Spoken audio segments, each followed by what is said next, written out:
एक गांव में धनराज नाम का बुजुर्ग व्यक्ति रहता था। धनराज बहुत ही धनवान था और अपने गांव का जमींदार था, लेकिन उसका स्वभाव बेहद दयालु था। वो दोनों हाथों से दिल खोलकर गरीबों की मदद करता था। सुबह का समय था। धनराज अपनी हवेली के छोटे मंदिर में पूजा कर रहा था। तभी वहाँ उसका सबसे बड़ा पुत्र केशव आ गया। ओम भूर्भुवस्सुवः तत्सवितुर्वरेण्यम्। ओम नमः शिवाय नमः शिवाय नमः अरे तुमसे कितनी बार कहा है केशव, बेटा प्रातः काल उठ जाया करो, लेकिन जब तक सूरज सर पे चढ़ना आए तुम्हारी आंख ही नहीं खुलती है। पिताजी, हम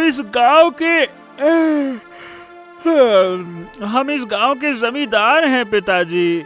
हमारे खेतों में मजदूर काम करते हैं, हमें भला जल्दी उठने की क्या आवश्यकता है। अपने पुत्र की बात सुनकर धनराज क्रोधित हो गया।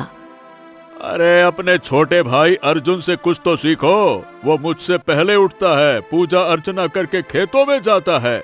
सारे मजदूर उसकी प्रशंसा करते हैं क्योंकि वो उनके साथ बराबरी से काम में हाथ बटाता है।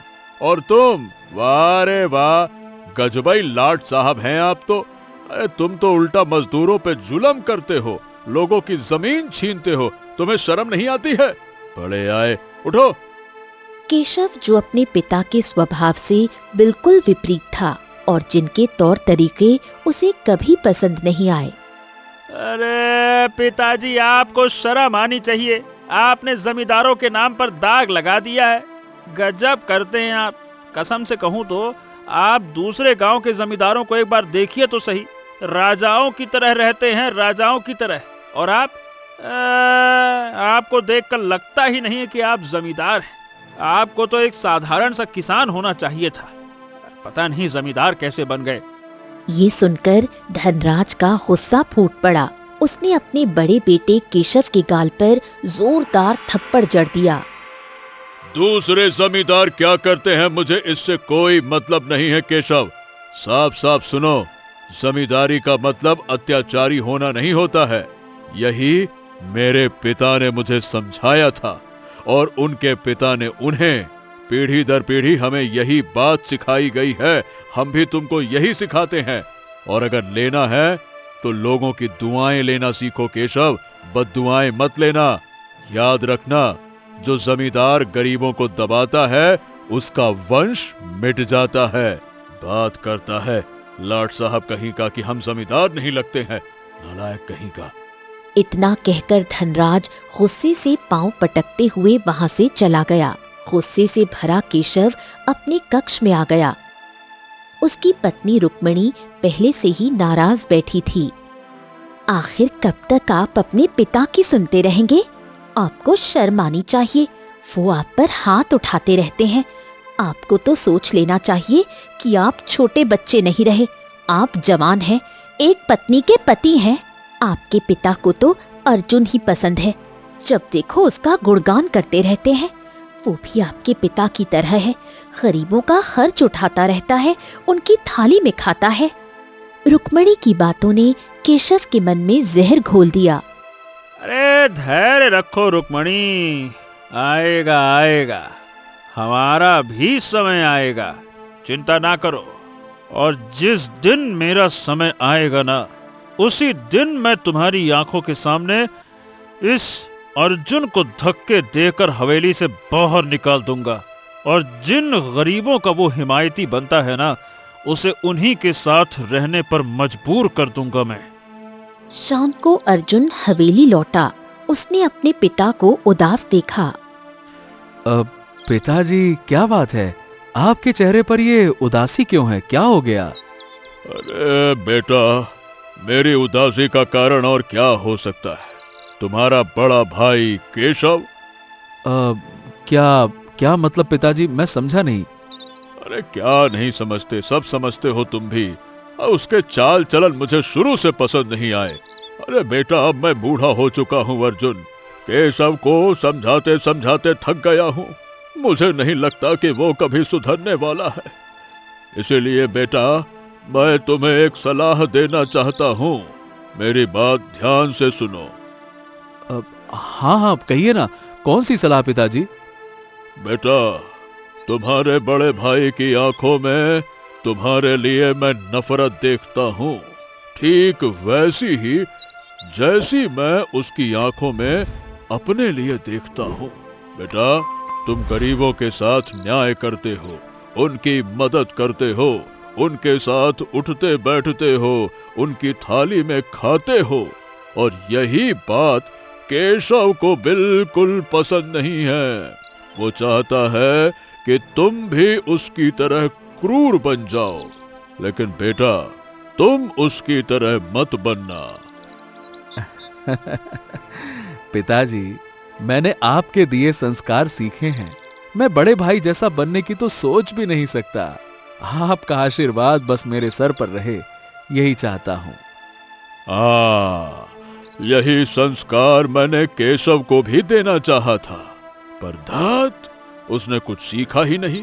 याद रखना बेटा, मेरे जाने के बाद हमेशा उससे सतर्क रहना। वो सांप है, सांप। मौका पड़ने पर तुम्हें जरूर डसेगा। पिताजी, आप ये कैसी बातें करते हैं?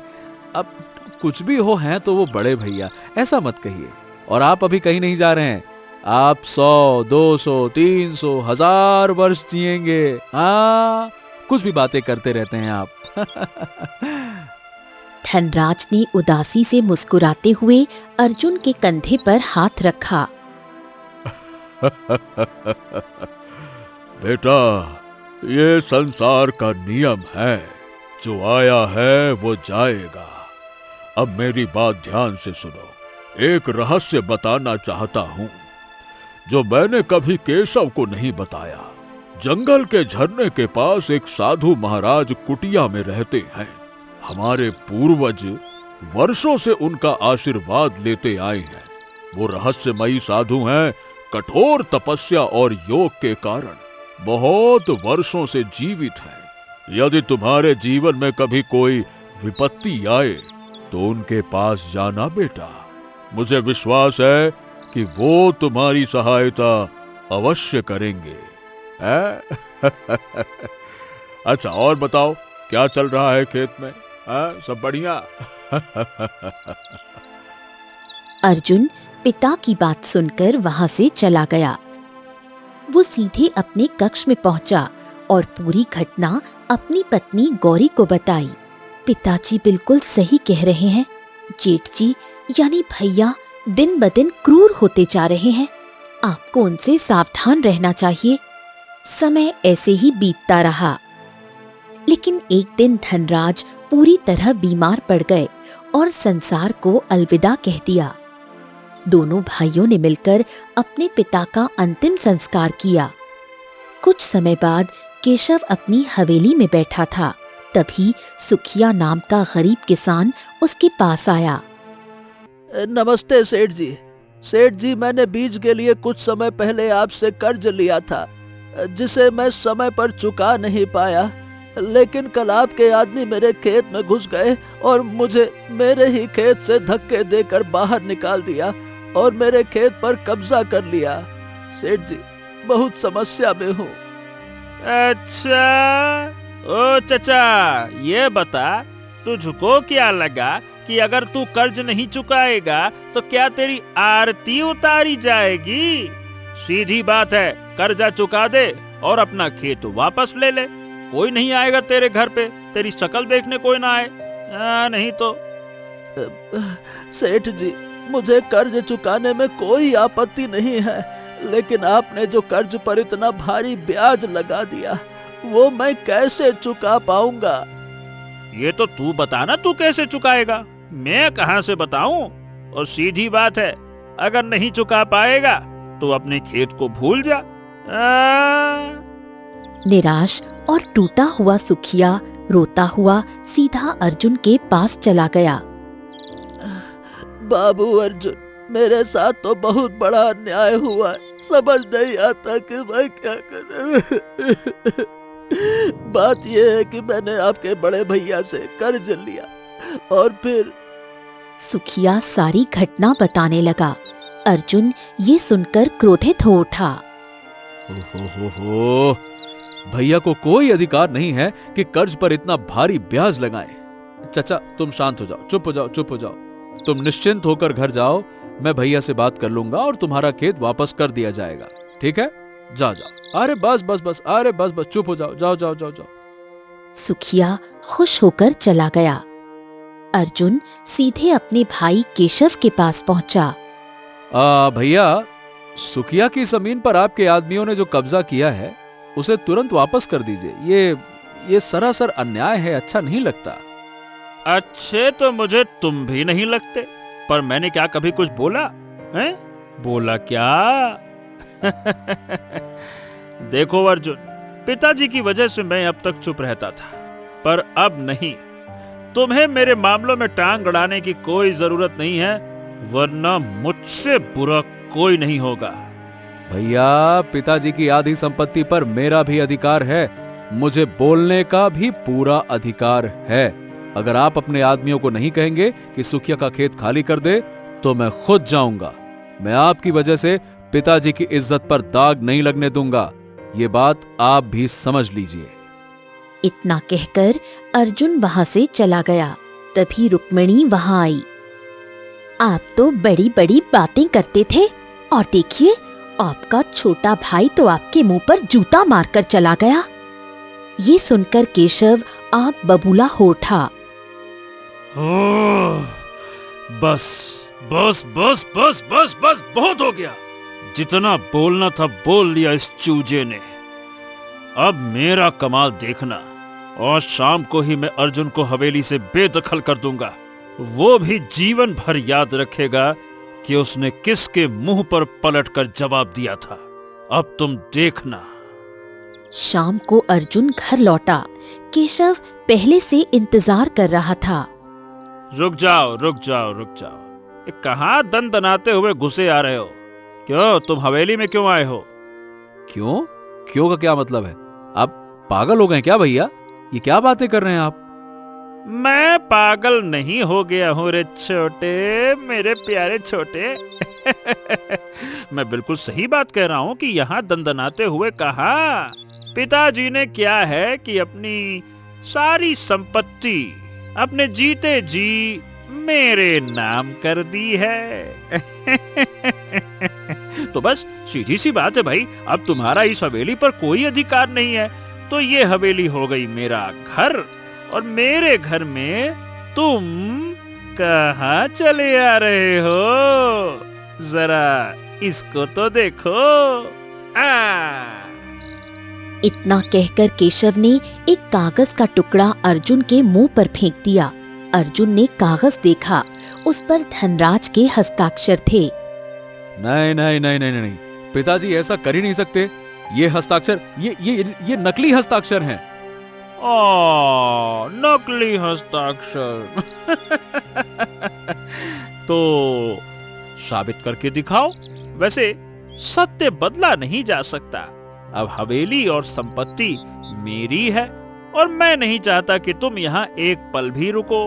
तो भैया यहाँ से दफा हो जाओ, नहीं तो अब क्या है कि अपने छोटे भाई को धक्के मार कर निकालूंगा तो अच्छा नहीं लगेगा। मैं भी चुप नहीं बैठने वाला भैया। मैं महाराज से मदद मांगने जाऊंगा, मैं महाराज के पास जाऊंगा। हाँ हाँ, बिल्कुल बिल्कुल, जाओ जाओ जाओ जाओ। अरे तुम जो चाहे कर लो, और अपनी पत्नी को भी साथ ले जाओ, एक से भले दो। अब मैं तुम्हारी पत्नी को भी इस हवेली में एक पल भी बर्दाश्त नहीं कर सकता। चलो चलो चलो, जल्दी करो, निकलो निकलो। अरे निकल यहाँ से, बड़ा आया, चल निकल। केशव ने गौरी और अर्जुन को धक्के देकर उनकी ही हवेली से बाहर निकाल दिया। आंसुओं से भरा अर्जुन अपनी पत्नी गौरी के साथ राजमहल पहुंचा और राजा सूरज को सारी घटना बताई। क्या बात कर रहे हो? क्या ये सच है? राजा सूरज ने केशव को महल बुलाया केशव ने वो नकली कागज राजा को दे दिया। ये तो तुम्हारे पिता धनराज के ही हस्ताक्षर लग रहे हैं। अर्जुन को सब कुछ घूमता हुआ महसूस हुआ। देखो, ये तुम्हारे परिवार का आपसी मामला है, लेकिन हस्ताक्षर असली लग रहे हैं, इसलिए सारी संपत्ति पर अब केशव का ही अधिकार है। तुम यहाँ से जा सकते हो, जाओ। केशव मुस्कुराता हुआ महल से निकल गया। तुमने ये कैसे किया? पिताजी तो तुमसे नफरत करते थे, फिर सारी संपत्ति तुम्हारे नाम कैसे कर दी? ओहो, तुम भी पागल हो रुक्मणी। मैं वर्षों से पिताजी के हस्ताक्षर की नकल कर रहा था और आखिरकार मैं सफल हो गया। कागज भी नकली, हस्ताक्षर भी नकली। अब पिताजी तो गवाही देने आएंगे नहीं, तो बस कौन बताएगा? रुक्मणी मुस्कुराने लगी। केशव और रुक्मणी हवेली के बाहर टहलने लगे कि अर्जुन और गौरी अपना सामान लेने आ पहुंचे। भैया, कम से कम हमें अपना सामान तो ले लेने दीजिए। अरे कौन सा सामान छोटे? हाँ हाँ हाँ हाँ, तुम्हें तो गरीबों से प्यार था ना, तो जाओ उनके बीच रहो, उनके साथ खाना खाओ, उनके साथ सो। गरीबों की जिंदगी जीकर देखो, तुम्हें समझ में आ जाएगा। अरे देख क्या रहे हो? चलो चलो चलो चलो, दफा हो जाओ, दफा हो जाओ। फिर से धक्के मारूं अच्छा नहीं लगेगा, है ना? अरे दफा हो, ससुरा कहीं का, निकल। केशव ने अर्जुन और गौरी को एक बार फिर धक्के देकर हवेली से बाहर फेंक दिया। अर्जुन अपनी पत्नी गौरी के साथ रोता हुआ गांव में आ गया। वहां कुछ गांव वाले इकट्ठा हो गए और गांव का मुखिया भी पहुंचा। देखो अर्जुन, तुमने और तुम्हारे पिताजी ने गांव वालों की कई बार सहायता की है। मुझे पता है तुम्हारे बड़े भाई ने तुम्हारे साथ बेईमानी की है, लेकिन हम तुम्हें इस तरह से अकेले नहीं छोड़ सकते। देखो, तुम हमारे बुरे समय में साथ खड़े रहे, अब हम तुम्हारे बुरे समय में तुम्हारा साथ देंगे। अरे चिंता मत करो बेटे, हम हैं। अर्जुन की आंखों में आंसू आ गए। मुखिया जी, मैं और मेरी पत्नी किसी पर बोझ नहीं बनना चाहते। अगर आप सच में हमारे लिए कुछ करना चाहते हैं तो बस हमारे लिए एक झोपड़ी का इंतजाम कर दीजिए, ताकि हमें सिर झुकाने की कोई जगह मिल जाए, बस। और कुछ नहीं चाहिए, बस। मुखिया की आंखें भी भर आईं। मुखिया और गांव वाले मिलकर अर्जुन के लिए झोपड़ी बनाने लगे। अर्जुन अपनी पत्नी गौरी के साथ झोपड़ी में बैठा आंसू बहा रहा था। अब आगे क्या सोचा है? अब आप क्या करेंगे? अर्जुन गहरी सोच में डूब गया। अब मुझे कोई काम तो आता नहीं, लेकिन फिर भी काम करूंगा मैं, क्योंकि अब हम धनवान नहीं बल्कि गरीब हैं। गौरी, मैं सोच रहा हूं कि जंगल से लकड़ियां काटूं। ये सुनते ही गौरी फूट फूट कर रो पड़ी। मैं आपको लकड़हारे जैसा कठिन काम करते हुए नहीं देख सकती। क्या कोई और उपाय नहीं हो सकता? तभी अर्जुन को अपने पिता धनराज की बात याद आ गई। पिताजी ने कहा था कि जब भी मैं किसी मुसीबत में फंस जाऊं तो झरने के सामने कुटिया में रहने वाले साधु महाराज के पास जाना। पिताजी ने यह भी कहा था कि साधु महाराज का आशीर्वाद हमारे पूर्वजों पर सदियों से बना रहा है। वो अपनी तपस्या और योग के बल पर बहुत वर्षों से जीवित हैं। ठीक है। इतना कहकर अर्जुन तुरंत जंगल की ओर निकल पड़ा। बहुत देर चलने के बाद अर्जुन झरने के पास पहुंचा, जहां सामने साधु महाराज की कुटिया बनी हुई थी। वो कुटिया के अंदर गया। साधु महाराज आंखें बंद किए बैठे थे। तो तुम धनराज के पुत्र हो, तुम्हारी शक्ल भी धनराज से मिलती है। ये सुनकर अर्जुन की आंखें भर आईं। साधु महाराज ने आंखें बंद की, कुछ देर गहरे ध्यान में रहे, फिर आंखें खोली। बस बस बस बस बस, कुछ भी बताने की आवश्यकता नहीं है। मैं सब जानता हूं। तुम्हारे बड़े भाई ने तुम्हारे साथ धोखा किया। तुम्हारे पिताजी को इसका आभास था, लेकिन तुम्हें चिंता करने की कोई जरूरत नहीं है पुत्र। मैं तुम्हें एक ऐसी चीज दूंगा जो तुम्हारा भाग्य बदल देगी। बस याद रखना, जीवन भर अपने पिता के पद चिन्हों पर चलना। कभी भी अपने भाई केशव जैसा मत बनना। उसे एक दिन अपने किए की सजा अवश्य मिलेगी।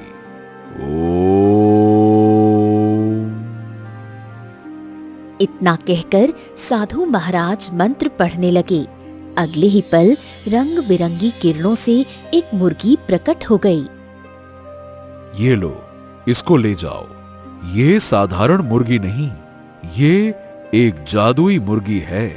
इसका क्या जादू है, ये बात तुम्हें कल तक पता लग जाएगी। जाओ। अर्जुन श्रद्धा से मुर्गी को उठाकर अपनी झोपड़ी में ले आया और सारी घटना गौरी को बताई।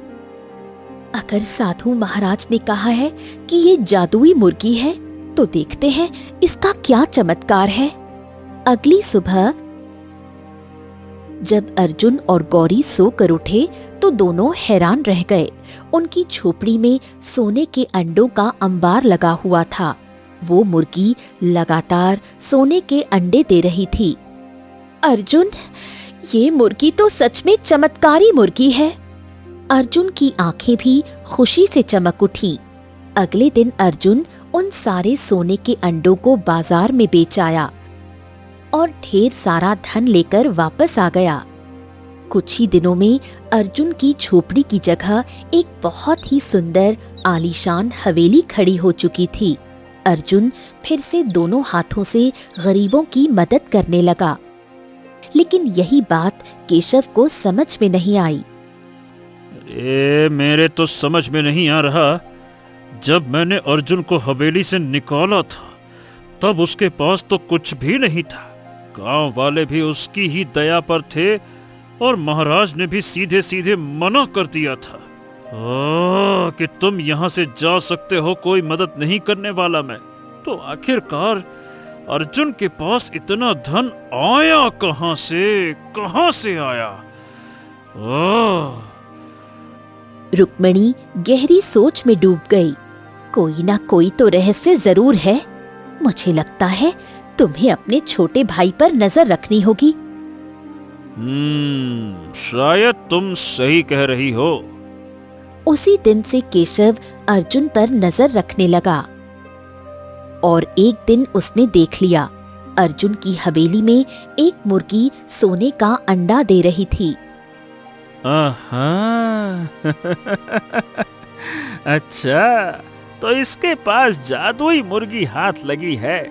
अब मैं इस मुर्गी को चुरा लूंगा, फिर देखता हूँ गरीबों की मदद ये कैसे करता है और मैं इसे फिर से भिखारी बना दूंगा।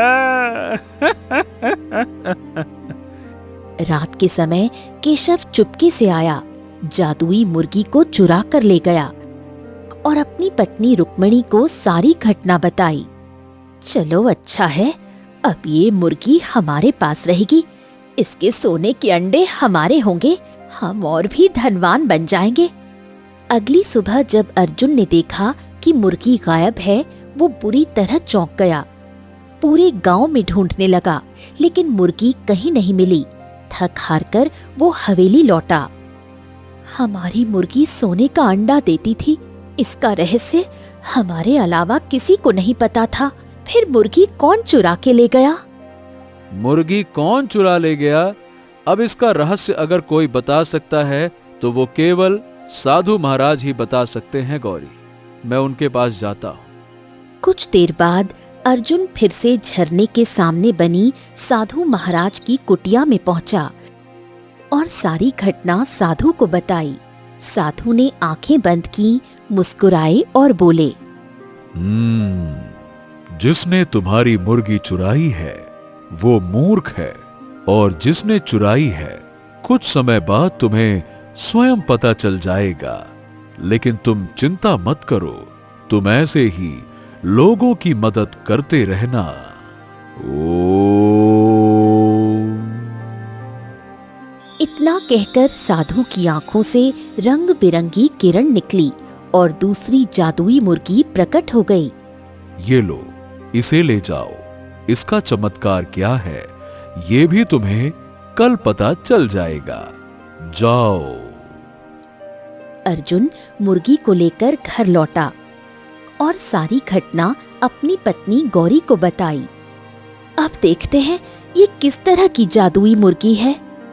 अगले दिन गौरी ने देखा हवेली में हीरे जैसे अंडों का बड़ा ढेर लगा हुआ था। अरे बाप रे, इसका मतलब ये जादुई मुर्गी हीरे के अंडे देती है। बाप रे बाप। अगले दिन अर्जुन ने सारे हीरे बाजार में बेच दिए और बहुत धनवान हो गया। फिर से लोगों की मदद करने लगा।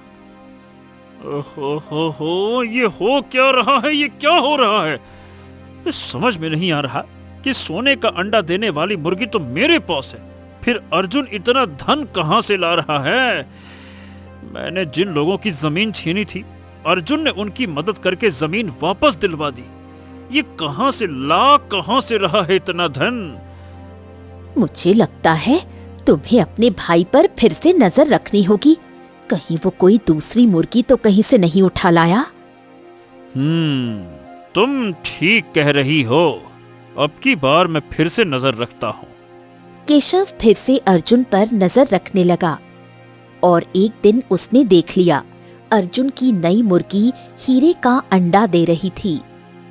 अच्छा, इस ससुरा समझ में नहीं आता कि ये मुर्गी इसके पास आती कहाँ से है। लेकिन जहाँ से भी आती हो, अब ये मुर्गी तो मेरे पास रहेगी। रात में केशव ने वो जादुई मुर्गी भी चुरा ली और अपनी पत्नी को सारी घटना बताई। चलो अच्छा है, अब ये हीरे का अंडा देने वाली मुर्गी भी हमारे पास आ गई। हम और भी धनवान बन जाएंगे। अब देखता हूँ कि मेरा छोटा भाई अर्जुन कैसे लोगों की मदद करता है। बड़ा आया दानवीर बनेगा। ससुरा। दूसरे दिन जब अर्जुन ने मुर्गी को गायब पाया, वो फिर से चौंक गया। गांव में ढूंढा पर कहीं नहीं मिली। हारकर वो अपनी हवेली लौटा। मुझे तो ये समझ में नहीं आ रहा कि मेरी मुर्गियां आखिरकार कौन चुरा कर ले जा रहा है। हमारे गांव में तो कोई चोर भी नहीं है। मुझे लगता है आपको फिर से साधु महाराज से मदद मांगनी चाहिए। अगले दिन अर्जुन फिर से साधु महाराज के पास गया और पूरी घटना बताई। साधु रहस्यमयी अंदाज में मुस्कुराए और बोले, चिंता मत करो अर्जुन, मैं तुम्हें तीसरी जादुई मुर्गी देता हूँ। साधु महाराज, आखिर आप कब तक मेरी सहायता करते रहेंगे?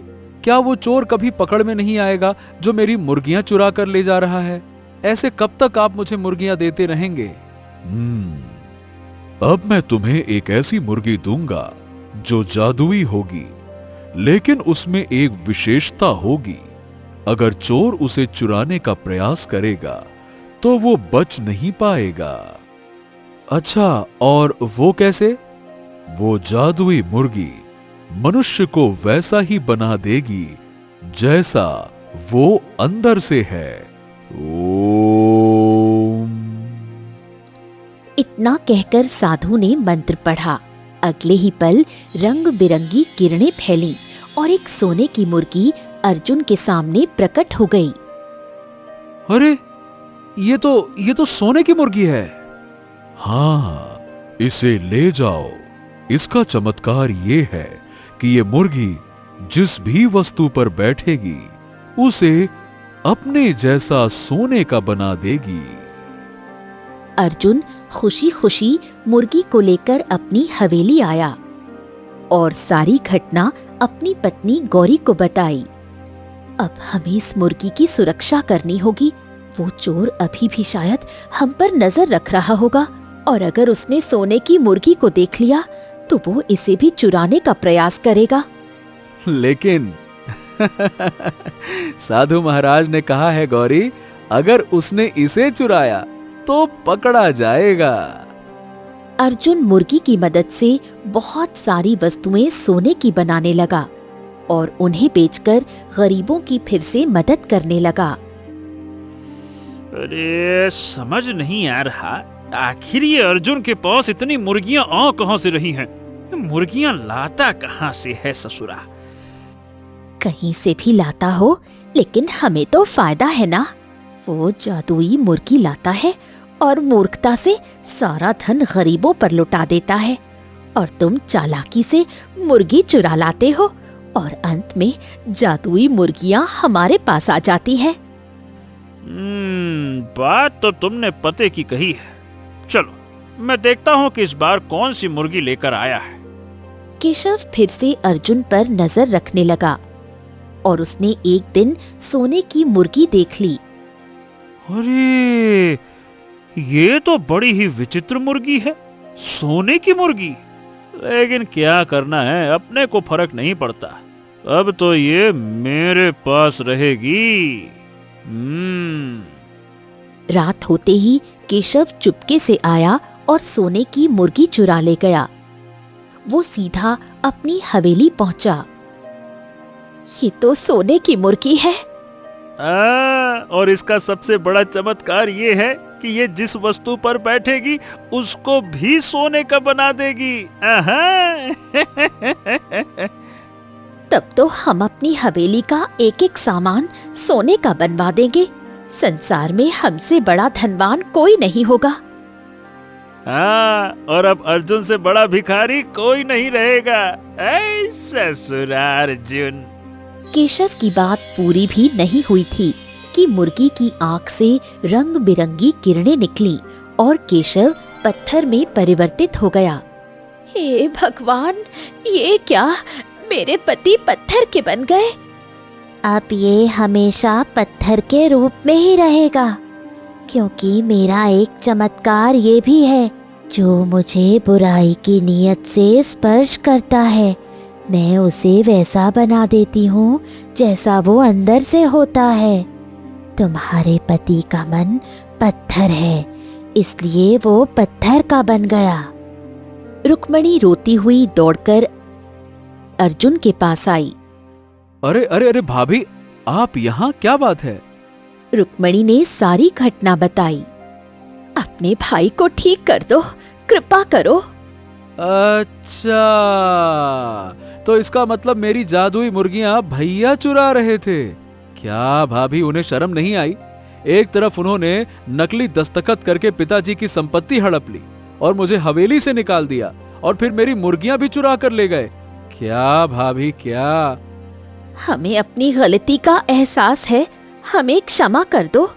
हम तुम्हारी सारी संपत्ति वापस लौटा देंगे, बस मेरे पति को ठीक कर दो। अर्जुन गहरी सोच में पड़ गया। ठीक है ठीक है ठीक है, तुम जाओ, मैं साधु महाराज से मिलता हूँ। अब वही भैया को ठीक कर सकते हैं। गजब करते हैं भैया, गजब। अर्जुन साधु के पास पहुंचा और पूरी घटना बताई। साधु महाराज, मुझे तो विश्वास नहीं होता कि भैया ऐसा कर सकते हैं, पर अब क्या करें, हैं तो बड़े भैया। महाराज, कुछ भी करके उन्हें सही कर दीजिए। भाभी बेचारी बहुत परेशान है।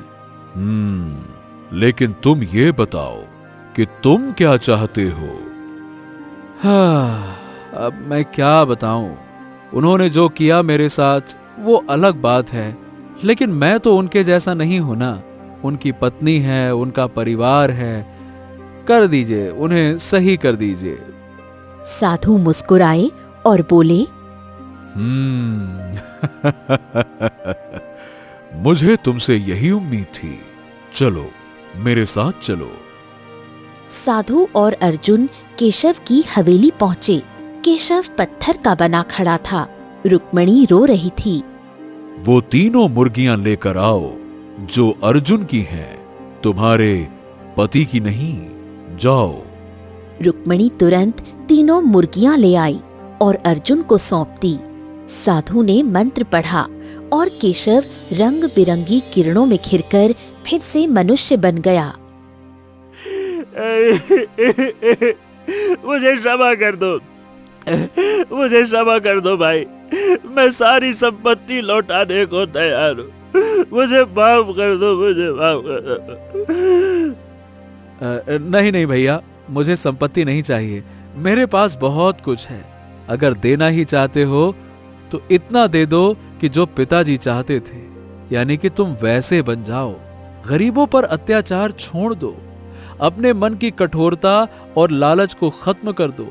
जिस दिन ऐसा करने में सफल हो जाओगे भैया, उस दिन मेरी हवेली आना, उस दिन मैं सच में तुम्हें बड़े भाई का दर्जा दूंगा। साधु मुस्कुराए। तुम बिल्कुल अपने पिता जैसे हो, ये तीनों मुर्गियां तुम्हारी हैं, तथास्तु। इतना कहकर साधु रंग बिरंगी किरणों में गायब हो गए। अर्जुन अपनी पत्नी गौरी और तीनों जादुई मुर्गियों के साथ अपनी हवेली लौट आया। केशव उस दिन के बाद सचमुच सुधर गया और इस प्रकार अर्जुन ने अपने सत्य, अपने संस्कार से न केवल अपना जीवन सुधारा, बल्कि उन सभी को राह दिखाई जो लालच और क्रूरता के अंधेरे में भटक रहे थे। इन जादुई 3 मुर्गियों ने अर्जुन के लिए केवल धन ही नहीं दिया, बल्कि सत्य, करुणा और धर्म का प्रकाश भी जगाया।